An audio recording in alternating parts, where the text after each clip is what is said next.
Hey guys, Scott here, Pine Barren Craftsman. So this is where we're at today. We started tearing into these two engines. Snowy day outside.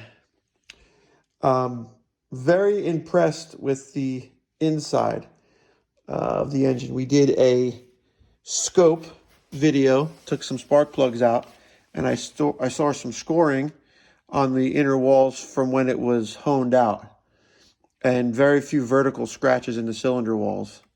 The spark plugs were not horrible. And if you could look in here, you can see that these push rods look like they got very low miles on them.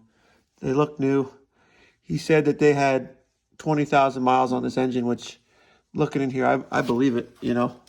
There's not even any moisture. This was sitting in a shed for a long time. There's the head casting number, 3998920.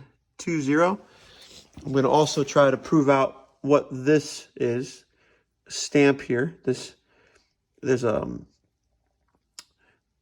high, like a finger, and then there's a mark here, and then you could look at this big one here. That you could decipher what these heads are from those stamps.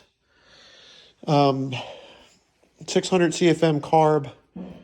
Pretty much, I think, just like a crate motor replacement. It's got chrome valve covers, chrome timing chain cover, and chrome oil pan. So somebody is telling the truth. I even checked down in the shaft for the distributor. Nice and clean down there. I think that there's not much play in the pulley for the water pump. The alternator, just replace that because they're cheap. Maybe I'll pull the water pump off just to be safe. I don't know. Maybe I'll run it. Let's see.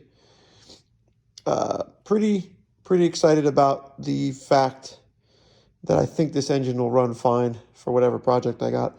This, on the other hand, the Vortec engine here, the LS Vortec engine, it's still unknown. I'm trying to find some numbers on it.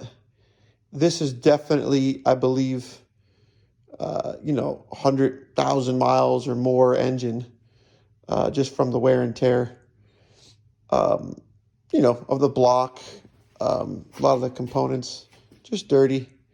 I think it's been around a little bit longer, which is not a big deal. I mean, these engines underneath, you could rebuild the top end and run the bottom end pretty long, 200,000 miles. So I got to figure out what I'm going to do with it. I think I'm going to put the money into gaskets for this engine. Maybe I will paint up the valve covers, or maybe I'll send away and get a new set of valve covers, drop the oil pan on it. Maybe I will spend the extra money and dress it up, because I think that this is going to pass a compression test no problem. I'm pretty positive about that. The intake manifold gasket that they used, there's a rubber gasket that comes with the kit, and a lot of times people will use that because it comes with the kit. This is part of it. And as I was scraping with the wire brush, this piece just flaked out. This is why they tell you not to use those gasket ends. On this end and on the back, you're supposed to run just a bead of RTV, our room temperature, RTV gasket material there, instead of using the plastic gasket that they send, because they're brittle. I'll pull the thermostat out. I get nervous around the aluminum bolt, cast aluminum with the steel bolts going in it.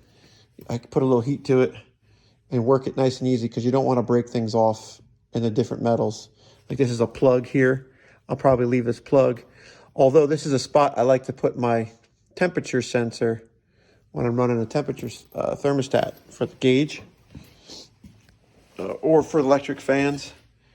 That's probably the spot where I'd like to run it, right there, or over here, which is where it is. This is probably what they're running it off of here. So if you're running like a factory light or switch, you can run this sender. It's neater over here, but you got the heat. This is the heat area. So I don't know if I'm going to pull the manifolds off or not. Might as well, right? If we're cleaning up the whole thing, pull the manifolds off, and just degrease this whole engine. But yeah, there's no way that this is a high mileage engine.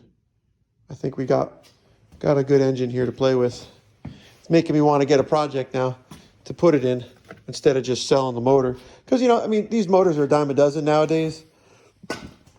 Everybody's throwing them in to do the LS swaps. So, you know, if I wanted to throw a rat rod together or a Monte Carlo or some kind of like truck, maybe a four-wheel drive truck, this would be a perfect engine for a four-wheel drive truck. Doesn't have like a crazy big cam in it. I'm guessing, I'm sure it doesn't. I'm sure it's probably just like a little bit of a nicer cam for a factory, like maybe 290, maybe 300. It'd be nice if it was 350 horse to run an old square body four-wheel drive. That's what we're going to probably want to put that in. And we could bolt right in if I find a roller. And then this deal, this could be like the long-term project, high-dollar engine for the future or whatever. I mean, I could throw it in this truck when this motor goes. I could bolt it right in. So it's a backup for this truck. Put some turbos on there. Who knows? Thanks for watching, guys. This has been an exciting couple of days. The excitement is because the value I have in these two engines for what I got them for is pretty outstanding. So it's worth the time to play with it. Like if you're going to spend, you know, more than $1,000 on each of these engines, you know, you got to really hope that they're perfect. And, you know, especially this one. But I'm nowhere near that. So thanks for watching. Like, share, subscribe.